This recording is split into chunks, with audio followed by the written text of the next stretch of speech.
स्वागत, वंदन, अभिनंदन। कैसे हैं आप लोग? आशा करता हूं कि बहुत बढ़िया होंगे। देखो यार, उम्मीद पे ना दुनिया टिकी हुई है और जहां एक तरफ ट्रंप का आतंक चारों तरफ फैल रहा है, जिसके कारण भारतीय बाजार नहीं, इनफैक्ट पूरा वर्ल्ड लेवल परेशान है।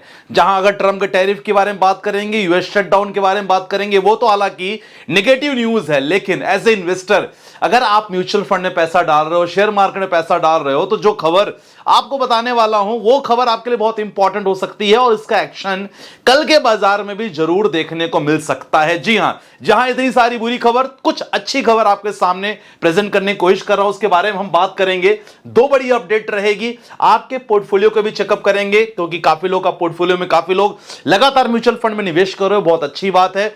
और एक व्यक्ति ने क्वेश्चन पूछा है कि सर मेरी एज लगभग 40 से 45 साल है और इस एज में मेरे लिए लमसम क्या हो सकता है, सबसे इंपॉर्टेंट बात। लेकिन ये सब कुछ हम डिस्कस करने वाले हैं, तो वीडियो बड़ी इंपॉर्टेंट होने वाली है। देखो, नॉर्मली क्या होता है, जब भी बाजार की अगर बात करें ना, तो हमारा अगर भारतीय सेक्टर की बात करेंगे, दो तीन सेक्टर बहुत इंपॉर्टेंट है और यही सेक्टर पूरे बाजार का हाल चाल डिसाइड करते हैं, मतलब बाजार किस डायरेक्शन में जाएगा। अगर ये सेक्टर को लेके कोई अच्छी खबर है तो समझ लो कि कल का बाजार या परसों का बाजार में थोड़े से मूवमेंट आपको अच्छे साइड देखने को मिल सकते हैं। जी हां, अगर हम बात करेंगे बैंकिंग सेक्टर को लेके, बैंकिंग और फाइनेंस सेक्टर पहला इंपॉर्टेंट है।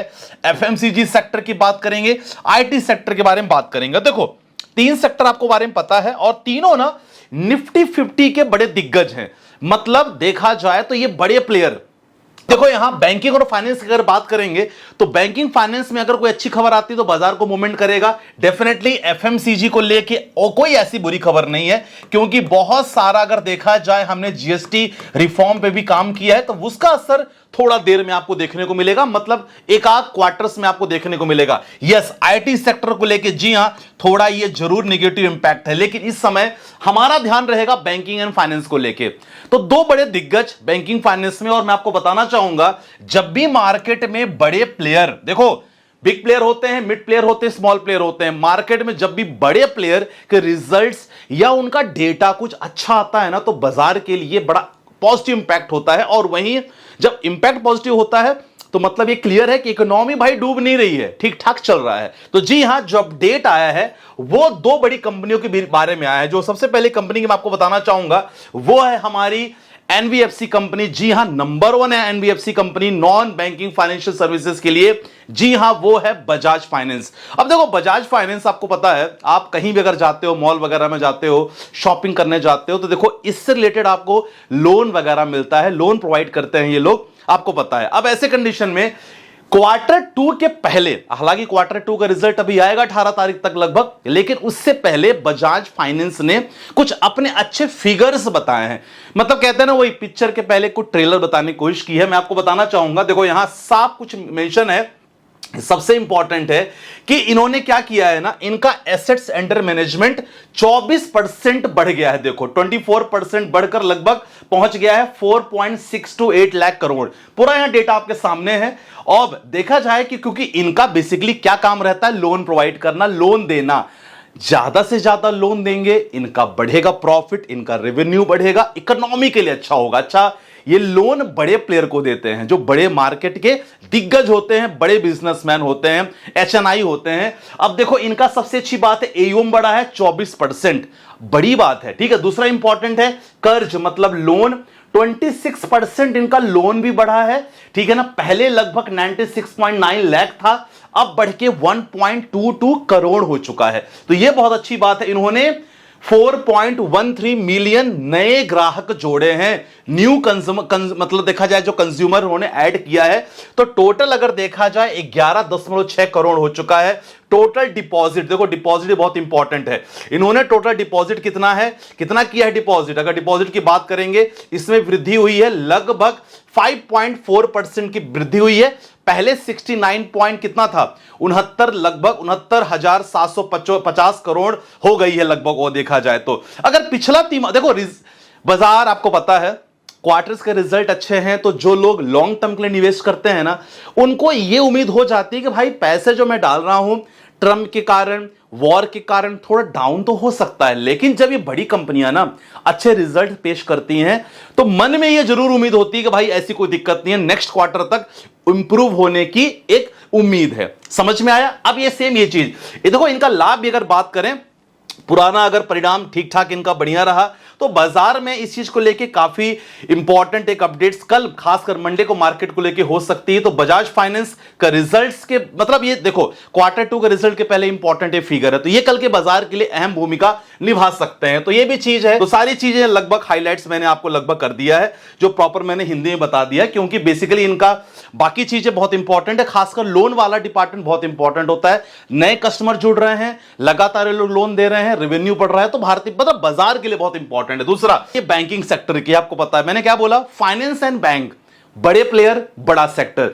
अब बैंक की अगर बात करते हैं तो बैंकिंग में जी हां एचडीएफसी बैंक अब क्वार्टर 2 के पहले इन्होंने अपना एक फिगर बताया है, और फिगर में उन्होंने बताया कि भाई हमारा ना डिपॉजिट राइज, जो लोग जमा करते हैं पैसे बैंक में, खासकर अगर देखा जाए कासा रेशियो हम लोग देखा है कि भाई करंट अकाउंट सेविंग अकाउंट का नंबर बढ़ा है, इनका नंबर ऑफ डिपॉजिट बढ़ गए हैं, नंबर ऑफ डिपॉजिट बढ़े हैं 12%, और ग्रोस लगभग 10% का इनका एडवांस ग्रोस भी लगभग देखने को मिला है। जी हां एचडीएफसी बैंक। अब ये चीज अगर देखा जाए कासा डिपॉजिट जो मैं आपको बात कर रहा था, current account saving account deposit पहले कितना थे, देखो यहां लगभग 9.3 lakh crore for the April June, इतना ठीक है, एक साल पहले की बात है। लेकिन अभी देखा जाए तो कासा रेशो इनका लगभग अच्छा खासा बढ़ चुका है, ठीक है। अब ये देखो बैंक रिपोर्टेड 25 लाख करोड़ इनका टोटल एडवांस भी हो, इनका अच्छा जमा हो चुका है, ठीक है ना। और बाकी जो लेंडर डिपॉजिट्स है वो भी लगभग 12% बढ़ चुके हैं, 28 लाख करोड़ हो चुका है, जो अच्छी बात है इस बैंक के लिए।